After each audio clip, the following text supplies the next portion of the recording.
Bonjour, bienvenue sur Le Son de Victoire, le podcast des réussites professionnelles au féminin. Nous vous proposons d'écouter des témoignages de femmes que nous considérons être des rôles modèles par leur trajectoire professionnelle et par leur comportement au travail. Ces femmes nous semblent à la fois inspirantes et accessibles. Dans certains épisodes, ce sont des spécialistes du travail au féminin qui viennent partager leur expertise et leurs convictions. Nous sommes convaincus que vous trouverez dans leur partage d'expériences des clés pour développer votre propre parcours professionnel.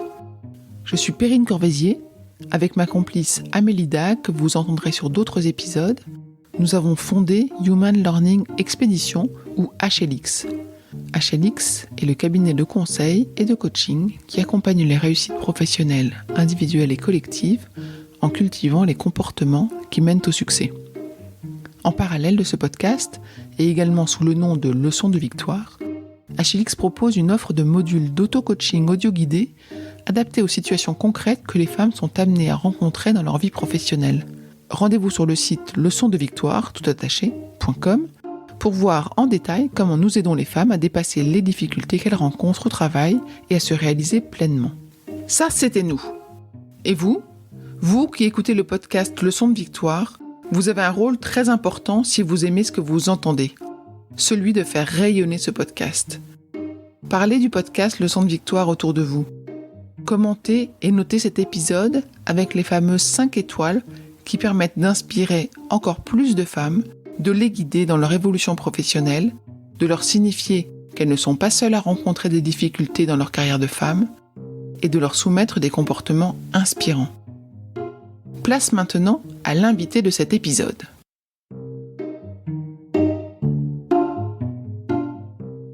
Mon meilleur allié, c'est moi-même et mon plus grand ennemi a été moi-même aussi.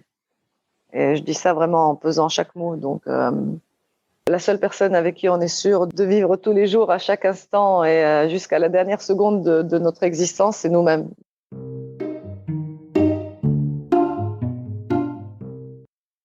Première femme du monde arabe à avoir accédé au top 100 du tennis professionnel féminin, Selim Asfar poursuit sa carrière dans le business du sport. Elle analyse les matchs de tennis sur les plateaux de la chaîne télévision Bein Sport et a également ouvert un complexe sportif familial dans son pays natal, la Tunisie. C'est la première sportive de haut niveau que nous interviewons en tant que rôle modèle pour la réussite professionnelle des femmes. J'avais abordé l'entretien, certaine que son parcours serait inspirant pour le dépassement de soi, pour la motivation, pour l'endurance, pour le mental. J'espérais trouver les clés pour créer des ponts entre les comportements sportifs et ceux d'un univers d'entrepreneuriat et de salariat. Vous l'entendrez, le témoignage de Selima à ces sujets est précieux et inspirant et tout à fait transposable pour chacune et chacun d'entre vous. Mais ce n'est finalement pas ce qui m'a marqué de plus dans notre échange. Je suis heureuse de vous livrer le parcours de pionnière de Selima, avec les obstacles évidents et parfois insoupçonnés. L'analyse qu'elle livre de ses performances de championne, avec recul mêlant justement humilité et fierté, la façon dont elle trace désormais sa route dans le partage, en quête d'alignement et de sens.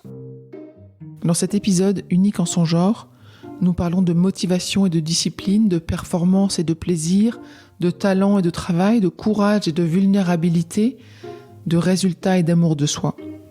Bonne écoute.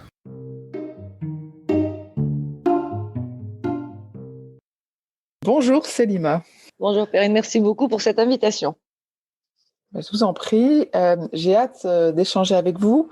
Et j'ai une première question, je vais faire partir en enfance. Est-ce que vous avez toujours voulu jouer au tennis ou est-ce que vous aviez d'autres projets de métier en tête? Ce qui est beau quand on est enfant, c'est qu'on ne réfléchit pas au futur en fait. Et je pense que c'est peut-être ça qui manque d'ailleurs à l'âge adulte à beaucoup, à tout le monde quelque part. Et c'est vraiment de vivre au moment présent et de faire ce qu'on a envie. Et donc quand j'étais enfant, je me disais pas, surtout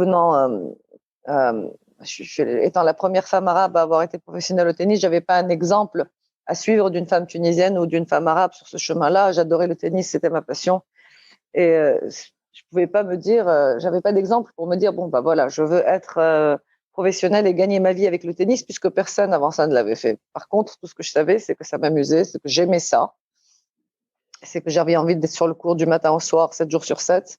Et donc, je suis partie sur cette base-là, au début, sans aucune attente. Et c'était d'ailleurs le plus beau et les meilleurs moments et le plus grand plaisir que j'ai eu, je pense, jusqu'à peut-être la fin de ma carrière. Pourquoi? Parce qu'une fois qu'on commence à être dans la compétition et à haut niveau et qu'on ne nous apprend pas vraiment comment gérer le stress, les émotions, qu'il y a énormément d'entourage autour de nous sans faire exprès, de partout d'ailleurs, qui finalement ont des attentes. Donc inconsciemment et même sans faire exprès, il y a toujours des jugements, il y a toujours de la comparaison. C'est ça la compétition et le monde sportif, qu'on le veuille ou non, malheureusement. Ça reste encore sur beaucoup de choses incomprises et inconscientes. Donc ne sachant pas comment gérer tout cela, effectivement, le stress et cette pression-là et ce jugement-là a quelque part touché un peu cette passion et ce plaisir. Et finalement, c'est devenu un métier dans le sens où il y avait beaucoup d'attentes et d'obligations. Et donc, ce plaisir que j'avais en étant enfant, parce que j'étais vraiment en plein dans ma passion, je l'ai perdu sans savoir pourquoi, parce que voilà, j'avais pas la maturité émotionnelle que j'ai aujourd'hui et que je pense on peut avoir à un très jeune âge, mais si on nous l'apprend. Malheureusement, c'est pas encore assez développé et j'espère que ça le sera. Et une fois que j'ai fini ma carrière, j'ai retrouvé justement cette passion et je joue parfois tous les jours, sinon 4 fois par semaine. Je joue peut-être mieux qu'avant et parce qu'encore une fois, j'ai retrouvé ce plaisir qui est de jouer pour jouer et sans aucune pression et sans aucune attente ni de personne ni de moi-même, avec rien à prouver. Donc ce contraste-là aussi m'a amené à vouloir vraiment partager ça beaucoup pour les enfants, que ce soit dans le tennis, mais que dans d'autres sports ou même dans d'autres métiers, dans la vie en général. Et aujourd'hui, donc en 2020, fin 2020, si je vous rencontrais dans une salle de réunion et qu'il était votre tour de vous présenter à l'Assemblée qui ne vous connaît pas, comment est-ce que vous vous présenteriez? C'est une bonne question, ça. Je me présenterais comme avoir eu le rôle dans le passé d'une ancienne sportive de haut niveau et quelqu'un qui travaille dans les médias et à la télé. Et puis surtout, comme je vous ai dit tout à l'heure, quelqu'un qui a envie de partager son expérience, de continuer à grandir et de donner l'opportunité aux gens d'évoluer et d'être la meilleure version d'eux-mêmes. Et donc aujourd'hui, votre objectif professionnel, quel est-il? Aujourd'hui, justement, mon objectif professionnel est complètement lié à ce que je viens de dire. C'est-à-dire que c'est peut-être oui, ce luxe de pouvoir me dire aujourd'hui que je peux me permettre, en me sentant assez en sécurité, de choisir moi-même ma direction professionnelle, mais je voudrais qu'elle soit...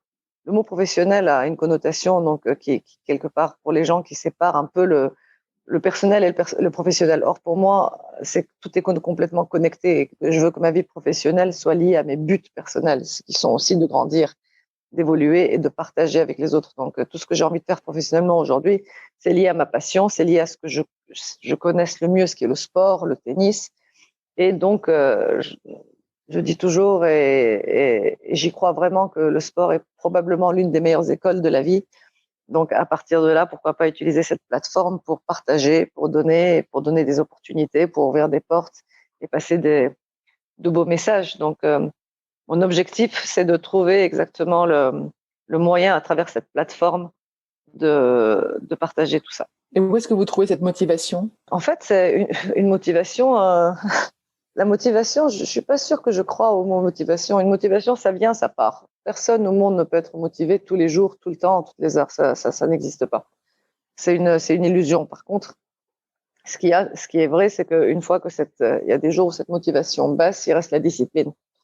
La discipline de savoir ce qu'on veut vraiment, finalement. Et je crois pas qu'il y a meilleure forme de self-respect, de respect de soi, avant la discipline voilà, ce qui nous donne une routine, ce qui nous donne beaucoup de choses. Et cette discipline, il est important tout le monde est différent, tout le monde a une discipline différente, tout dépend exactement les objectifs qu'on a pour soi. Et cette discipline va justement aller dans ce sens-là et regrouper tous les points importants pour ça. Donc, je pense que la discipline est importante et quand on a une bonne discipline, la motivation revient toujours à un moment donné. Pour donner un exemple, si on n'est pas motivé de se lever, d'aller courir tous les matins, ce qui arrive à tout le monde. Il y a des jours on en a envie et d'autres non.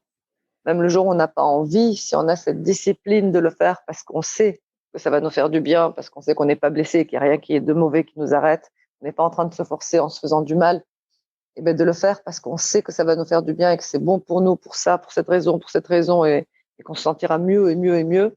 Et on le fait, et ben après ça, on est content, et du coup, ça nous motive pour le refaire le lendemain. Donc, la discipline peut aussi ramener la motivation quand la motivation part. Merci pour ce partage, je suis tout à fait d'accord avec vous. Est-ce que vous avez un rôle modèle aujourd'hui? Parce que vous n'en aviez pas petite, vous disiez en tous les cas dans le tennis, dans le monde arabe féminin. Est-ce qu'aujourd'hui vous avez un rôle modèle? Oui, c'est une superbe question parce que j'y pensais il y a pas longtemps. J'ai grandi en ayant mon grand-père en tant que modèle. Et c'est vrai que je l'ai toujours. Je vis avec. Il m'a appris énormément de choses, et avec du recul, il y a des choses qu'il m'a pas peut-être appris directement, mais à travers ses actions et ce qu'il a fait, il y a beaucoup de choses qui reviennent comme des flashbacks, et qui sont touchantes. Maintenant, euh, un modèle, finalement, c'est quelqu'un de qui on apprend, qui nous inspire, ouais. Mhm. Et en fait, j'ai remarqué que c'est arrivé encore il y a même pas 2 jours. J'ai remarqué que finalement, on a des modèles un peu partout. Si on est assez ouvert, comme on peut apprendre de tout le monde, en fait, on a des modèles de partout. C'est vraiment. J'ai mon neveu qui est là et qui est un teenager, qui est un adolescent, et j'ai beaucoup appris de lui ces derniers jours. Je l'ai pas vu depuis longtemps, et rien qu'en l'observant, j'ai appris énormément. Donc voilà, c'est un modèle, par exemple. Après, au niveau vraiment, comme je suis assez axée sur tout ce qui est développement personnel et tout ce travail sur soi et ainsi de suite. Il y a mon modèle depuis quelques années qui m'apprend beaucoup et qui continue à beaucoup m'apprendre, c'est Bentinho Massaro.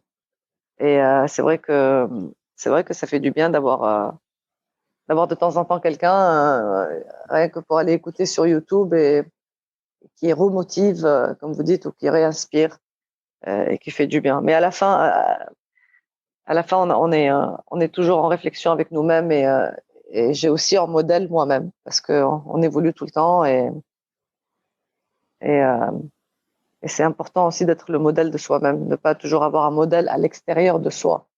À l'extérieur, c'est bien d'avoir ça pour une inspiration, mais finalement, pour revenir finalement avec une réflexion intérieure sur nous-mêmes. Et donc, oui, donc on peut avoir des modèles extérieurs et un modèle intérieur de nous-mêmes aussi. Merci, c'est très juste ce que vous dites, j'adore. On va continuer, je suis sûre que vous avez une autre réponse intéressante que vous allez apporter. Quel est votre meilleur allié aujourd'hui? Encore une fois, mon meilleur allié, c'est moi-même, et mon plus grand ennemi a été moi-même aussi. Et je dis ça vraiment en pesant chaque mot. Donc oui, la seule personne avec qui on est sûr de vivre tous les jours, à chaque instant, et jusqu'à la dernière seconde de notre existence, c'est nous-mêmes. Donc on est notre plus grand allié, et c'est un choix, ou alors notre plus grand ennemi. Mais quand on fait un choix d'être notre allié, c'est vraiment très très powerful, et on est capable en tout cas la plupart des cas, il y a toujours des challenges, et c'est de ça qu'on apprend, mais on est capable finalement, quand on fait l'expérience plusieurs fois, de voir que même à travers une situation très challenging et qui peut paraître difficile, qu'on peut sentir difficile, si on arrive à, comment dire ça va paraître cliché ce que je vais dire, sinon, si on arrive à s'aimer assez, ou à avoir assez de compassion pour soi, et accepter et continuer à ne pas se juger, mais plutôt être là pour s'auto-rassurer, pour s'épauler soi-même, pour s'aider soi-même, et ben, finalement, on traverse des choses difficiles de manière beaucoup plus facile et beaucoup plus sincère aussi, donc agréable dans un sens. Donc, sans aucun doute, mon plus grand allié, c'est moi-même. Et je pense sincèrement que ça marche pour tout le monde. Et vous parlez de bienveillance envers soi-même, de respect envers soi-même, et c'est Ça. très juste, effectivement. Et finalement, on peut pas tester, j'aime pas le mot tester, mais on peut pas tester notre bienveillance quand tout va bien envers soi-même.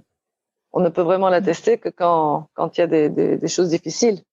Et c'est là vraiment qu'on peut se donner cette bienveillance, cette compassion, de s'accepter tel qu'on est, d'accepter finalement, c'est simple à dire, mais finalement, c'est vraiment d'accepter nos imperfections et de s'aimer avec, sans aucun jugement, chaque partie de soi. Et c'est un travail de tous les jours, mais c'est pas un travail, c'est vraiment une fois qu'on commence sur ce chemin, c'est tellement agréable quelque part, c'est d'être conscient de ce qui se passe et de pouvoir, de savoir qu'on a le contrôle sur ça, parce qu'on dit on n'a pas le contrôle, mais on a le contrôle sur soi-même, on a le contrôle sur ce qu'on ressent, on a le contrôle sur ce qu'on pense, puisque ça va ensemble. Sur ça, on a complètement le contrôle. Et c'est la seule chose d'ailleurs sur laquelle on a contrôle. Alors on a tendance à essayer de contrôler tous les gens autour de nous pour qu'on se sente mieux, et pourquoi mon mari n'a pas fait ça, pourquoi mon copain ne m'a pas dit ça, et pourquoi, parce que s'il dit ça, je vais me sentir mieux, et s'il fait ça, je vais me sentir mal.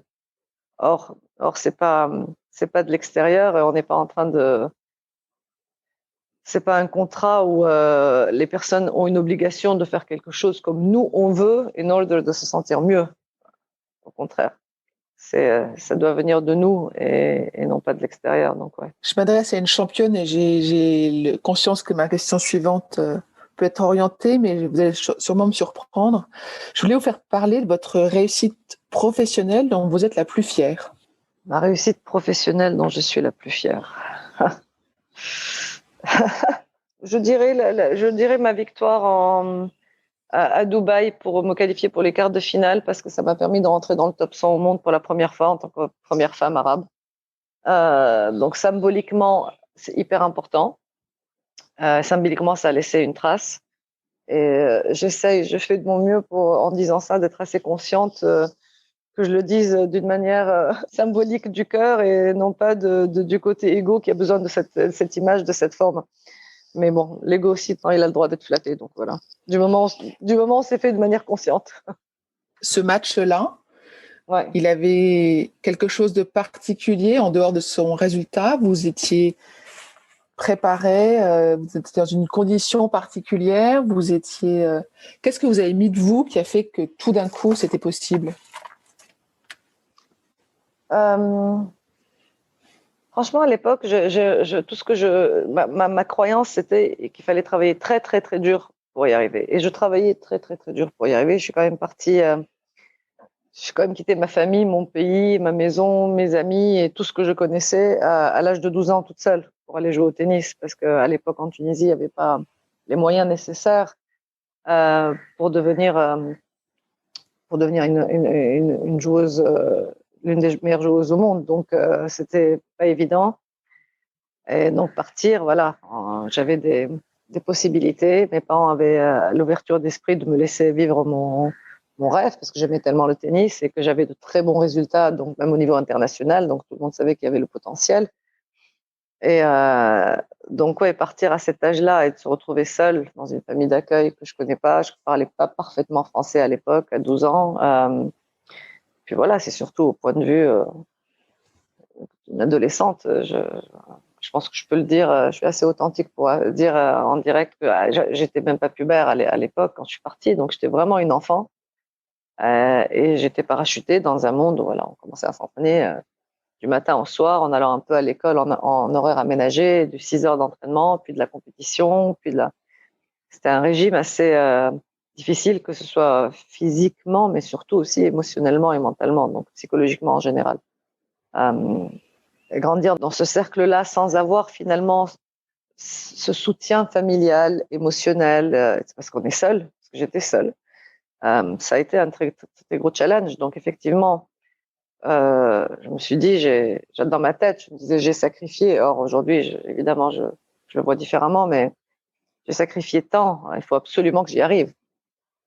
Donc il y avait vraiment quelque chose à prouver. Il y avait beaucoup d'attentes aussi de l'autre côté. Il y a beaucoup de jugements parce que les gens comprennent pas et qu'ils ont été éduqués que avec ça. Ils ont l'impression qu'en jugeant, ça va motiver les gens pour faire mieux. Et donc, arriver à tout proche du but, je savais que voilà, j'avais cette possibilité de le faire dans un pays arabe. C'était encore plus symbolique en fait. Je l'ai pas fait à Miami, je l'ai pas fait à Londres, je l'ai pas fait à Melbourne. C'est arrivé entre le tournoi de Doha et Dubaï exactement. Et voilà, donc ça a été. C'est comme si it was meant to be. Vous aviez quel âge à ce moment-là? J'avais peut-être 20 ans, 21 ans. Donc sur ces 10 dernières années, les 10 dernières années précédentes, c'était du travail acharné. Ouais. Vous Oui, avez toujours cru en votre potentiel? Je vais vous dire vraiment quelque chose. Encore une fois, je vais avoir l'authenticité de le dire en direct, c'est que j'ai jamais vraiment cru en moi. C'est ça qui est terrible. Aujourd'hui, je crois en moi. Aujourd'hui, j'ai appris ça. À l'époque, je suis arrivée l'une des meilleures au monde parce que j'avais un talent, tennistiquement parlant, mais c'est surtout que je travaillais énormément. J'étais très forte physiquement, j'avais cette discipline, j'avais quelque chose à prouver en fait. Donc, je suppose que j'avais une grosse blessure et à partir de cette blessure, il y a eu énormément de besoins. Et j'avais l'impression que voilà, je pouvais exister vraiment de manière claire que si j'y arrivais, j'avais vraiment quelque chose à prouver. C'est pas évident, mais c'est ce que, en tout cas, ma plus grande source de motivation, si on peut appeler ça de la motivation, venait de là.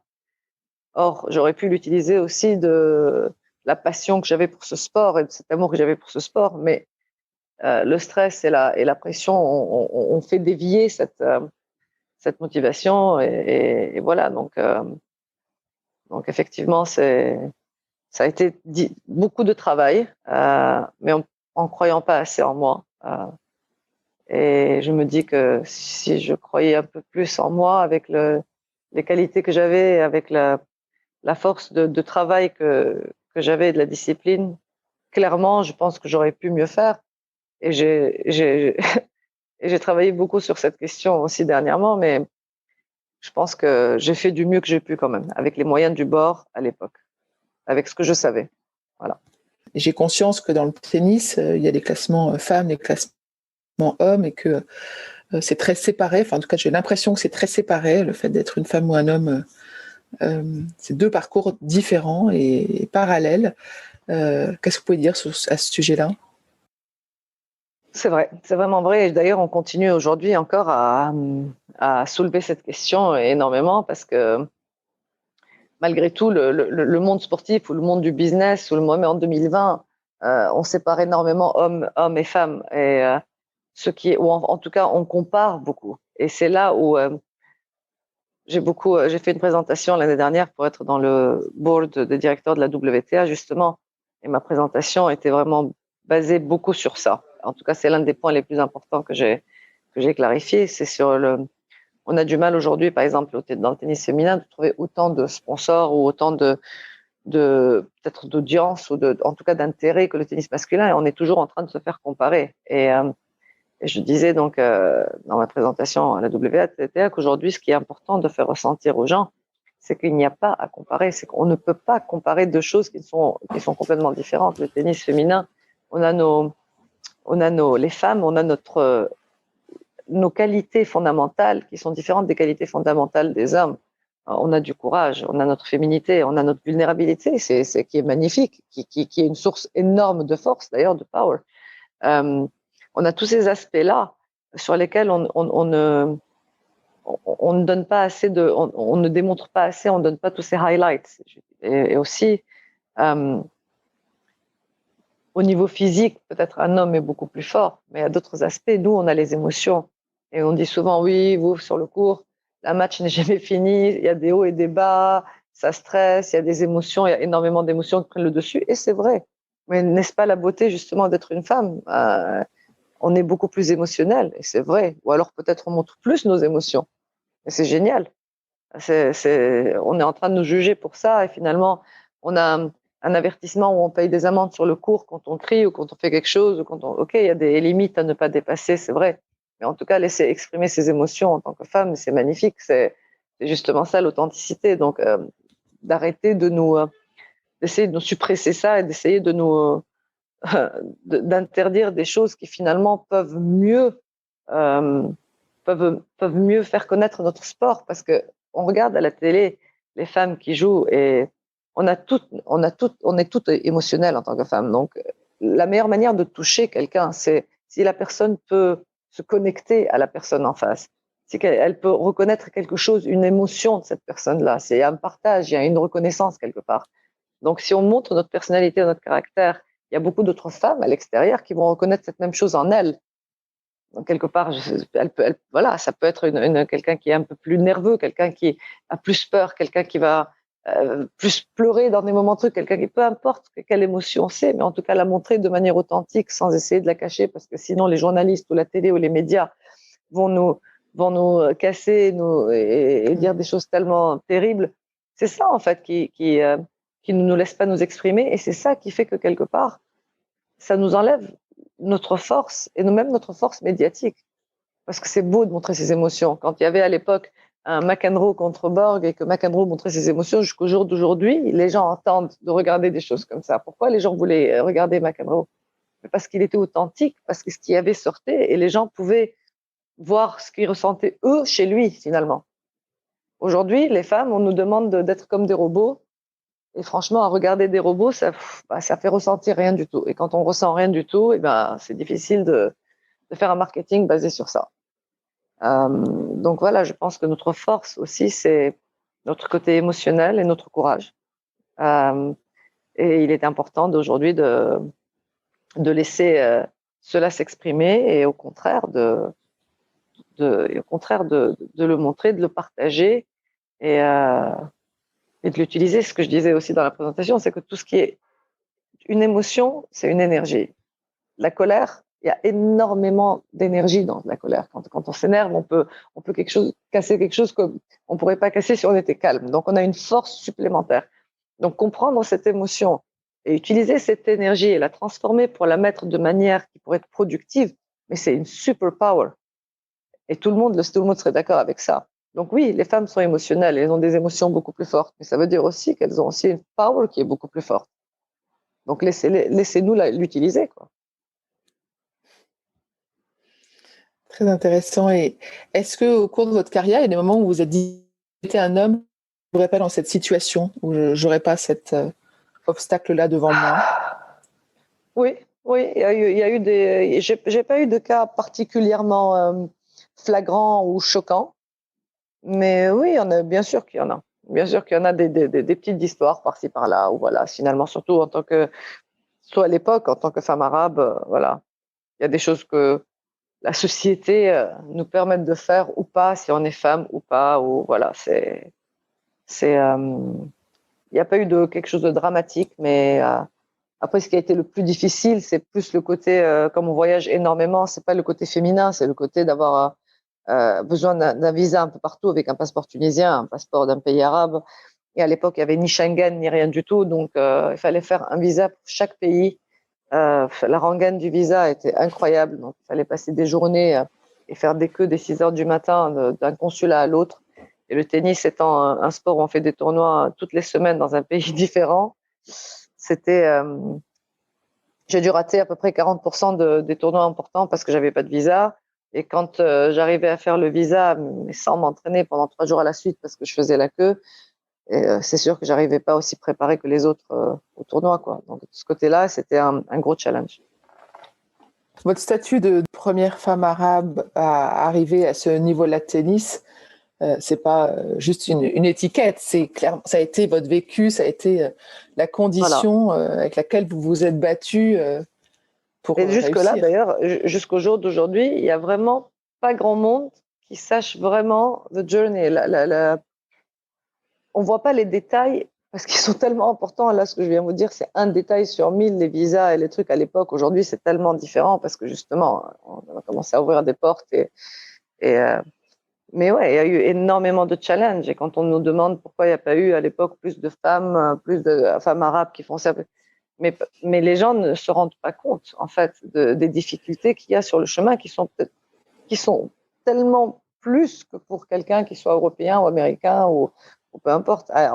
Encore plus à l'époque. Aujourd'hui, avec Schengen et tout, les choses sont un peu différentes. Et ça, c'est un exemple sur beaucoup d'autres. Et c'est pour ça que j'ai eu l'idée dernièrement, cette année d'ailleurs, en début d'année, de peut-être faire un documentaire sur ça, sur cette journey que j'ai eue avec tous les challenges, les anecdotes et tout ce qu'il y a pour, euh, pour peut-être éclairer un peu, pas juste pourquoi il n'y a pas eu plus de joueuses arabes à l'époque, mais aussi d'autres athlètes aussi.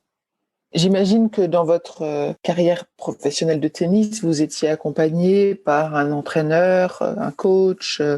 Est-ce que vous aviez une fédération?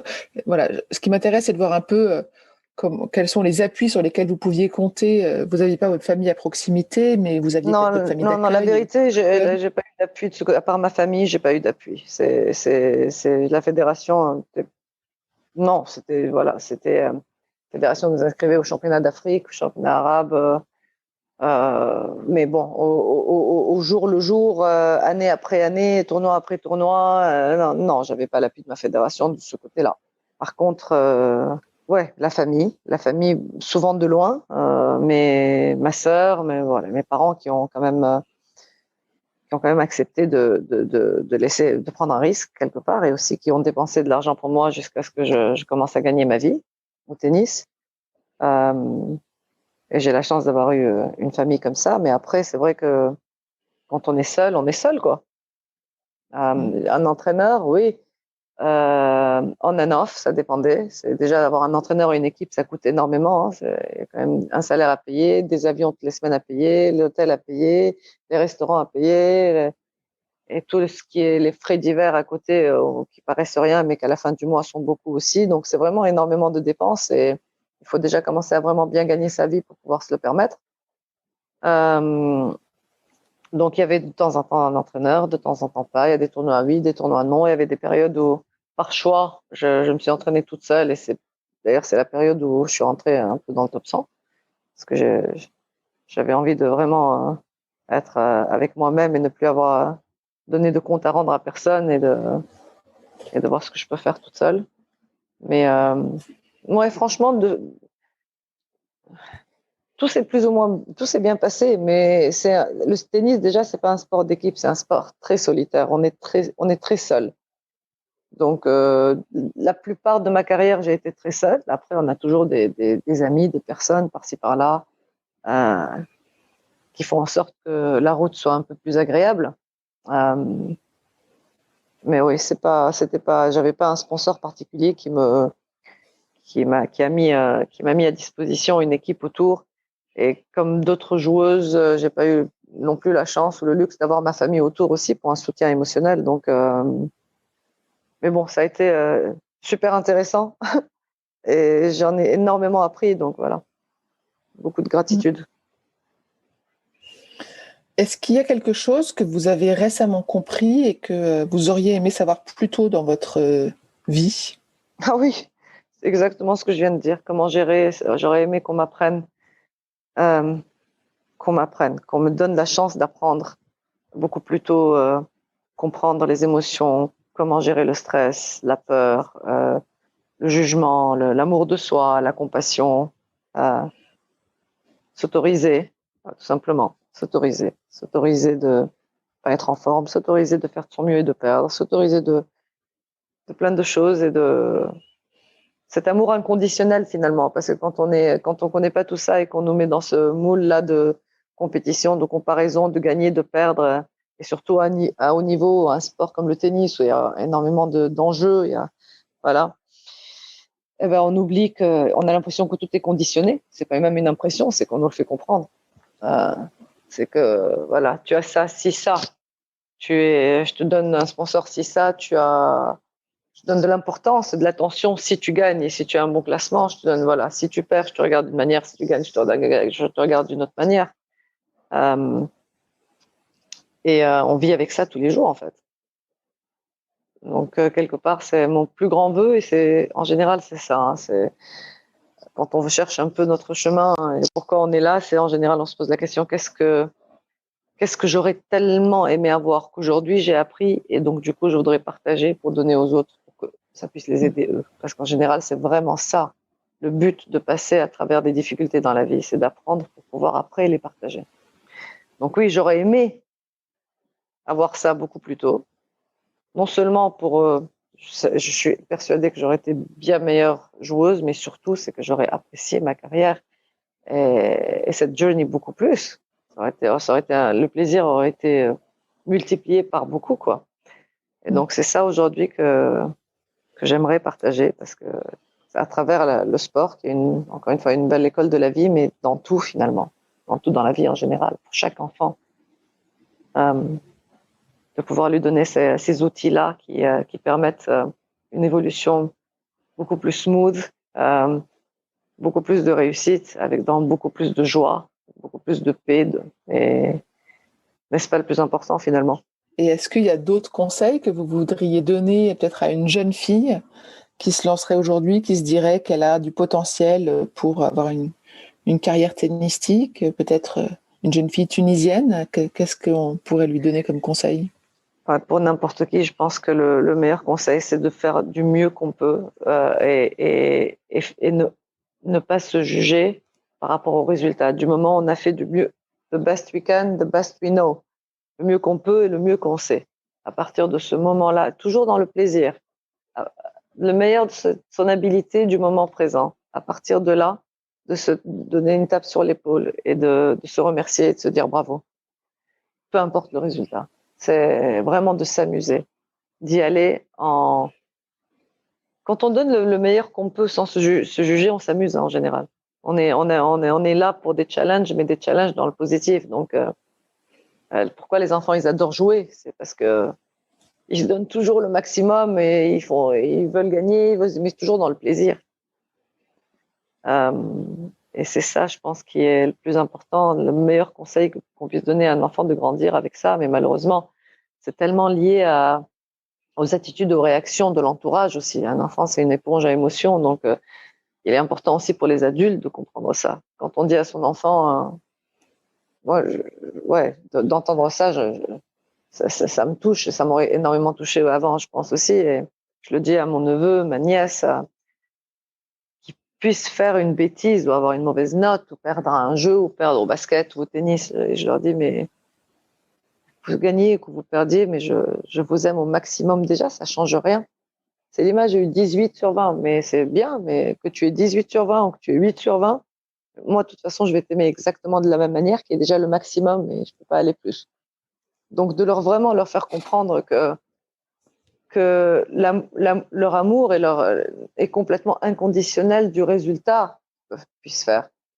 Et ça, inconsciemment, indirectement, mais finalement très directement, ça va les motiver à faire mieux parce qu'ils vont le faire de manière sans peur ils vont le faire pour eux-mêmes et non pas pour prouver quelque chose à quelqu'un d'autre.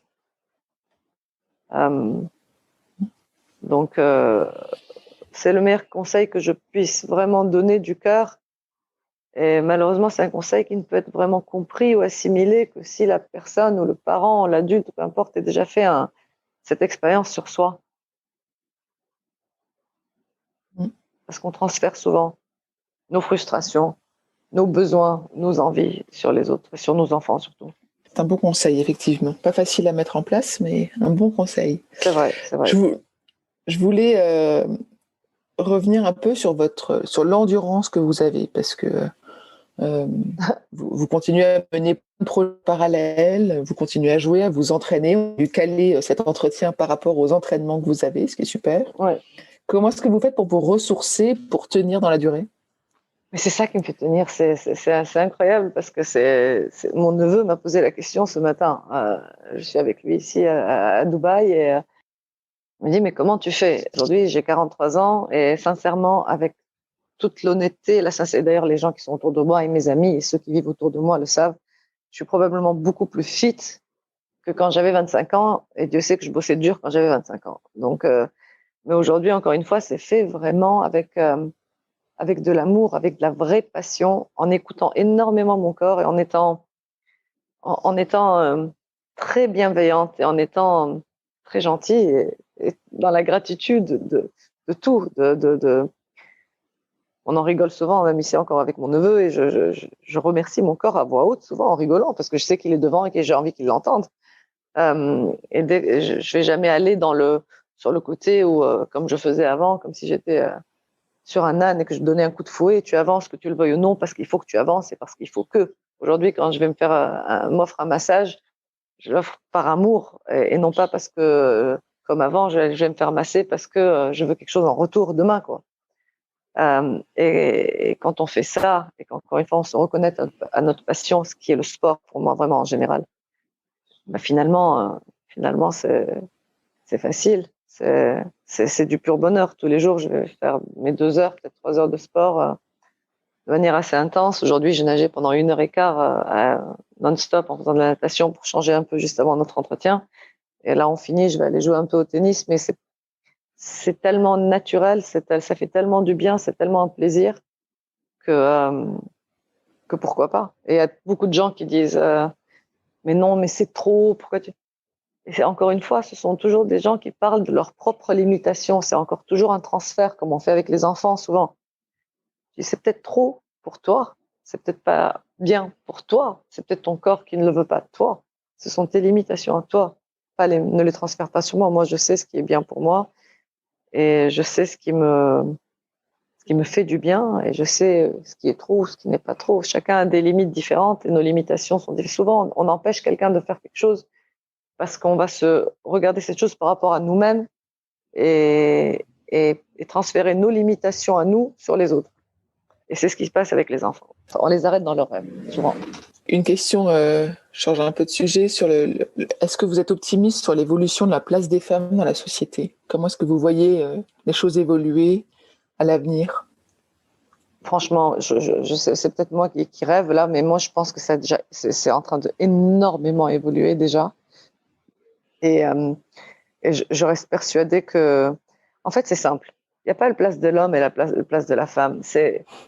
Aujourd'hui, malheureusement, on donne beaucoup d'importance à tout ce qui est leadership, à tout ce qui est, quand il y a de gros succès, les présidents de la République, tout ce qui est power, c'est pour les hommes. Mais comme la quote le dit, derrière tout grand homme, il y a une grande femme. La vérité, c'est qu'il n'y a pas, c'est pas les femmes qui sont plus fortes ou les hommes qui sont plus forts. C'est que chacun a ses forces fondamentales. On a besoin de cette force masculine comme ils ont besoin de cette force féminine. Quand on parle vraiment du yin et du yang et de cet équilibre, c'est vraiment vrai. Et on a tous en nous ces deux côtés. Donc, en fait, c'est l'union des deux qui est la fusion la plus powerful qu'on puisse avoir dans ce monde. Aujourd'hui, il y a un déséquilibre parce que par ego et par vouloir le contrôle finalement, on a essayé un peu de rabaisser un peu peut-être le rôle de la femme dans le milieu professionnel, dans le milieu du business, dans tout ce qui est powerful ou politique ou peu importe. Et c'est en train de revenir de plus en plus pour la simple raison que finalement, même les hommes qui font ça inconsciemment, évidemment, je pense plus par insécurité ou autre, par besoin de contrôle, quand on a besoin de contrôler, c'est que quelque part on se sent un peu insecure, il y a quelque chose qui nous dérange quelque part. Mais finalement, ils se font du mal eux-mêmes, les hommes, en se faisant ça, parce que c'est l'union des deux qui ramène la plus grande force, que ce soit dans une compagnie, que ce soit dans une personne elle-même, son côté féminin, des énergies féminines et masculines, que ce soit dans le sport, que ce soit dans la vie en général. L'union des deux, c'est vraiment le résultat optimum qu'on puisse avoir. Donc, bien sûr que la place de la femme est importante, tout autant que celle de l'homme. C'est pas une compétition de... Chacun a quelque chose à apporter et c'est comme un puzzle. Les mettre ensemble, c'est ce qui va vraiment faire évoluer au maximum l'humanité en général et voilà, le monde en général. Juste accepter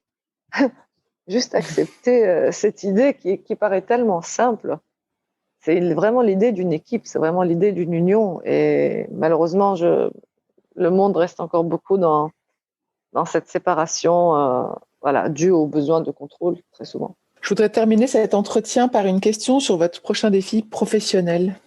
Mon défi professionnel, c'est mon défi de la vie. C'est vrai, encore une fois, c'est vraiment lié. Aujourd'hui, je ne sépare plus du tout, comme j'ai fait avant, ma vie professionnelle de ma vie personnelle, de qui je suis.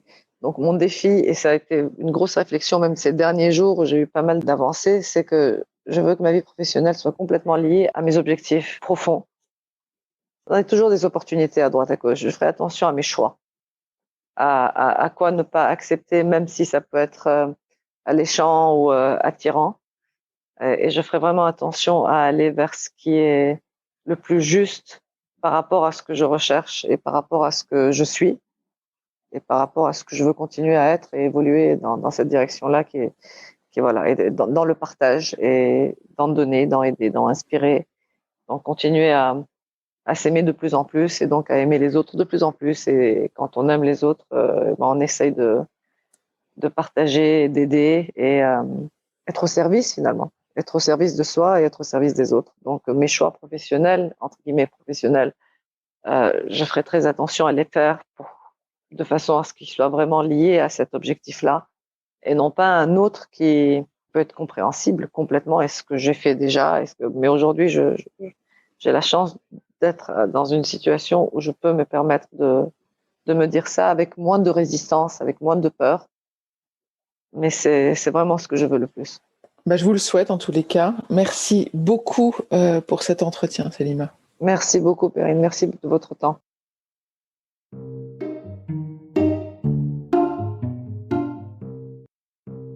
J'espère que vous avez apprécié ce podcast autant que nous avons aimé le préparer pour vous. Abonnez-vous au podcast Le Son de Victoire sur votre plateforme d'écoute habituelle. Vous serez ainsi notifié des nouveaux épisodes et retrouvez Le Son de Victoire sur le compte Instagram du même nom. Le Son de Victoire est proposé par Human Learning Expedition ou HLX, qui a également produit Talents Précieux, le podcast de la réussitologie. Pour en savoir plus sur HLX, connectez-vous sur humanlx, humanlx.com ou suivez-nous sur LinkedIn. N'oubliez pas de vous rendre sur le site leçondevictoire.com pour découvrir notre offre de modules d'auto-coaching audio guidé adaptés aux situations concrètes que les femmes sont amenées à rencontrer dans leur vie professionnelle, que ce soit pour vous ou pour vos amis, vos collègues ou les femmes de votre équipe. Si vous aimez ce podcast, le meilleur moyen de le soutenir est de laisser un avis 5 étoiles et un commentaire sur Apple Podcast ou sur votre plateforme d'écoute et d'en parler autour de vous.